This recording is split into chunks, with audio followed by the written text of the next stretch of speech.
올해 대학 입시의 당락은 수리 과목이 좌우할 것으로 보입니다. 네, 대입 수능 시험 성적 오늘 수험생에게 통지됩니다. 유광석 기자가 보도합니다. 2009학년도 대학 수학능력시험 성적표가 오늘 수험생들에게 전달됩니다. 수능 등급제 폐지로 올해부터 다시 성적표에는 등급 외에도 표준점수와 백분위가 함께 기재됩니다. 이에 앞서 어제 한국교육과정평가원이 펴낸 수능시험 성적 자료를 입시기관이 분석한 결과 수리 영역이 크게 어려웠던 것으로 드러났습니다. 수리 가형 평균은 49.1점으로 지난해보다 14.5점이 떨어졌고 표준점수 최고점은 154점으로 지난해에 비해 무려 24점이나 높아진 것으로 나타났습니다. 수리 나형은 평균 38.2점, 표준점수 최고점 158점으로 지난해보다 평균은 9.7점 하락하고 표준점수 최고점은 17점 상승한 것으로 조사됐습니다. 시험이 어려워 평균이 떨어질수록 표준점수 최고점은 상승하게 됩니다.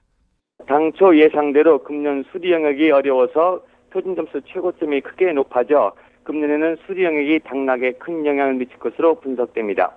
언어와 외국어는 지난해와 비슷하게 출제된 것으로 나타났습니다. 탐구 영역의 경우 선택 과목에 따라 유불리 현상이 생길 것으로 분석됐습니다. 입시기관들은 대학별로 다른 영역별, 과목별 가중치를 고려해 정시 입시에 활용할 것을 당부했습니다. KBS 뉴스 유광석입니다. 네, 이 밖에 오늘 아침 주요 소식들 뉴스클릭에서 정리했습니다. 유동성 위기를 겪고 있는 하이닉스의 채권은행단이 8천억 원 규모의 자금을 지원하는 방안이 검토되고 있는 것으로 알려졌습니다. 외환과 산업은행 등 5개 주주은행은 최근 회의를 열어 내년 1월 중 5천억 원 규모의 대출과 3천억 원 규모의 증자 참여를 통해 하이닉스의 신규 자금을 지원하기로 가닥을 잡은 것으로 알려졌습니다. 하이닉스 채권은행단은 오는 19일 회의를 열어 이 같은 자금 지원 방안을 최종 확정할 예정입니다. 국제통화기금 IMF의 수비를 날 한국 담당 과장은 한국 경제가 내년 1분기에 완전히 바닥으로 내려갔다가 중반부터 더딘 회복세를 보일 것이라고 말했습니다. 랄 과장은 세계경제연구원 초청 강연에서 한국 경제가 세계 경제와 같은 추세를 보일 것이라며 이같이 내다봤습니다. 랄 과장은 경기 활동이 급속히 둔화되고 있지만 경상수지는 내년에 흑자를 보이고 인플레이션 압박은 감소할 것으로 전망했습니다. 이천 물류창고 화재 참사를 수사하고 있는 경기도 이천경찰서는 물류창고 관리업체 책임자 4명과 주 용접공 40살 임모 씨 등 5명을 추가로 형사처벌하는 방안을 검토하고 있습니다.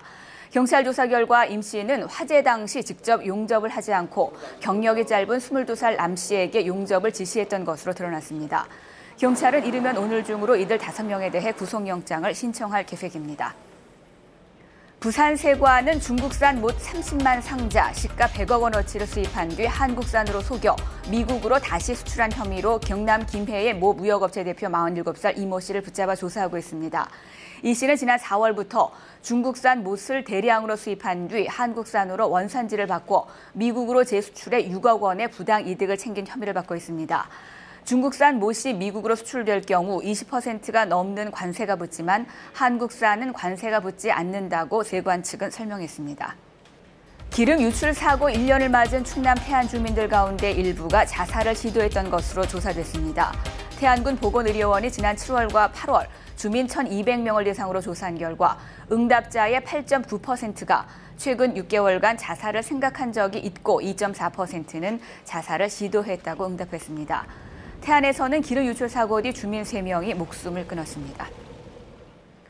저자의 동의를 받지 않고 책의 내용을 요약해 인터넷과 잡지 등에 게재한 출판사와 대표에게 벌금형이 확정됐습니다.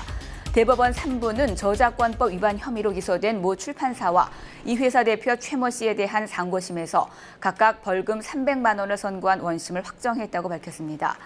이 출판사는 지난해 5월 저자의 허락 없이 도서 내용을 요약해 자사 홈페이지와 월간지에 실어 저작권을 침해한 혐의로 기소됐습니다. 올겨울에는 황사가 자주 나타날 것으로 예상됩니다. 중국 황사 발원지 가운데 황토고원 기온이 예년보다 3도 정도 높고 강수량은 예년의 절반도 안 되는 것으로 알려졌습니다. 기상청은 현지 상황이 황사 발생에 유리해 앞으로 약한 황사가 자주 나타날 가능성이 높다고 밝혔습니다. 지금까지 뉴스클릭이었습니다. 미국 샌디에이고에서 일어난 이 전투기 추락 사고로 단란했던 한인 가정은 순식간에 풍비박산이 났습니다. 네, 한인 사회는 지금 큰 충격에 빠져 있습니다. 김시원 기자와 함께 자세히 알아보겠습니다. 김 기자, 어떻게 이럴 수가 있죠? 정말 날벼락 같은 사고죠. 네. 앞서 전해드린 대로 그 교민 이영미 씨와 어린 두 딸 그리고 이 씨의 친정 어머니 등 모두 4명이 참사를 당했는데요. 시신 한 구는 아직도 수습하지 못한 상황입니다. 남편 윤동윤 씨만 자신이 운영하는 가게에 나가 있어서 가까스로 화를 면했습니다. 윤 씨의 어린 두 딸은 각각